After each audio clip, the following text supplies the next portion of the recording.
Seja bem-vindo ao canal Mundo Misterioso, eu sou o Tom e hoje você irá conhecer o famoso caso de assombração em Harrysville, onde uma família que recém havia se mudado para a casa de seus sonhos começa a ser aterrorizada por espíritos. Confira agora em Casos Misteriosos.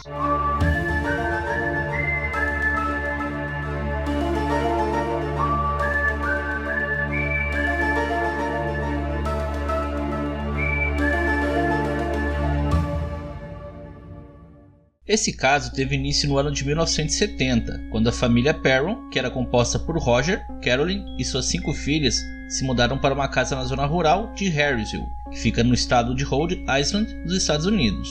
A família buscava uma vida mais tranquila, longe da cidade, e essa casa, apesar de ser muito antiga, parecia ser ideal para eles.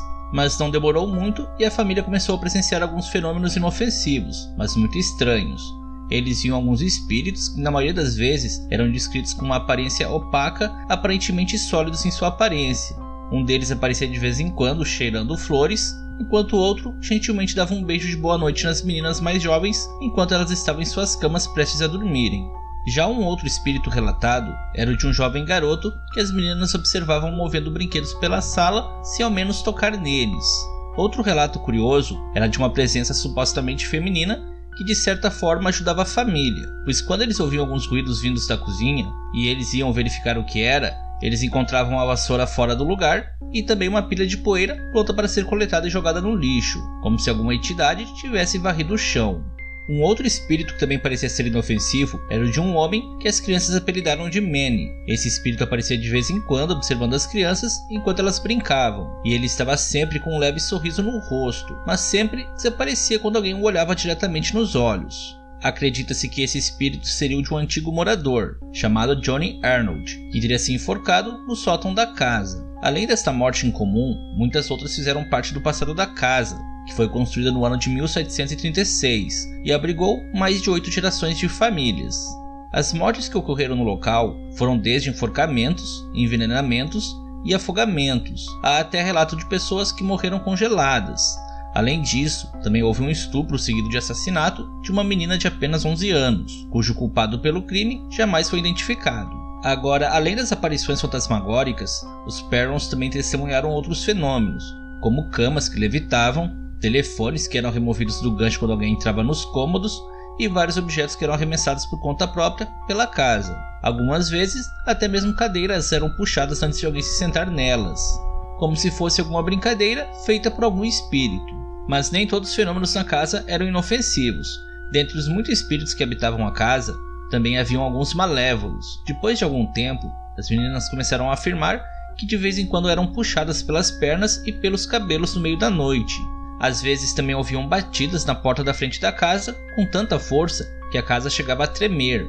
Também havia um espírito que era tão malicioso que a família nunca quis revelar o que ele fez, mas Andrea, a filha mais velha, que até chegou a escrever um livro sobre as experiências na casa, deu a entender que o tal espírito teria molestado as crianças. Agora, o mais terrível de todos os espíritos era o que acreditava-se pertencer a uma antiga moradora da casa chamada Bathsheba Sherman, uma bruxa e satanista que viveu e morreu na propriedade após se enforcar em uma árvore. Durante sua vida, essa mulher vivia em isolamento na casa, por causa de boatos de que ela teria sacrificado seu bebê como uma oferenda a Satã. O corpo do bebê chegou a ser encontrado pelas autoridades com a cabeça empalada em uma estaca, mas pela falta de evidências de que a própria mãe teria cometido o crime, o caso acabou sendo abandonado pela polícia.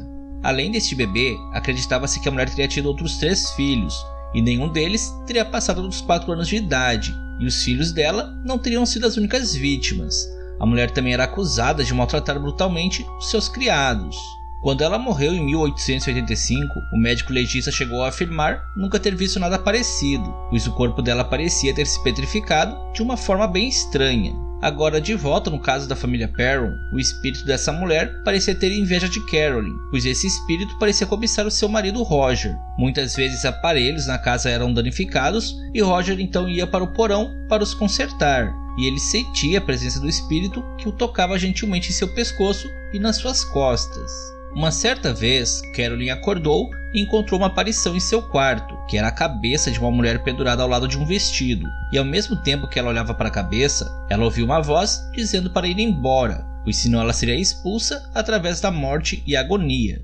Desde então, Carolyn passou a ser muito maltratada por esse espírito. Ela era constantemente beliscada, recebia tapas ou era atingida por objetos. Com o passar do tempo, os ataques se tornaram mais violentos. Em um momento, Carolyn estava deitada no sofá quando ela sentiu uma dor aguçada em sua perna, e ao examinar, ela encontrou uma ferida recém-feita, como se tivesse sido aberta por uma agulha. Então, mais adiante, com as assombrações falhando em expulsar Carolyn da casa, o espírito de Bathsheba foi além e conseguiu possuir o corpo de Carolyn, e isso fez com que os Perrons fossem atrás dos famosos demonologistas Ed e Lorraine Warren, para os ajudarem a expulsar o espírito de dentro do corpo da pobre mulher. A filha mais velha, Andrea, afirmou que se lembra da noite em que uma tentativa de exorcismo foi realizada para livrar sua mãe da possessão, e nessa noite ela relembra de como sua voz estava diferente e conta que uma força descomunal a arremessou violentamente de um lado da sala até o outro. E infelizmente a tentativa de expulsar o espírito falhou. Segundo a família, desde que os Warrens começaram a intervir no caso, os espíritos ficaram mais violentos e assim acabaram mandando os Warrens embora, apesar de toda a ajuda que eles deram, principalmente identificando os espíritos e os associando aos antigos moradores da casa.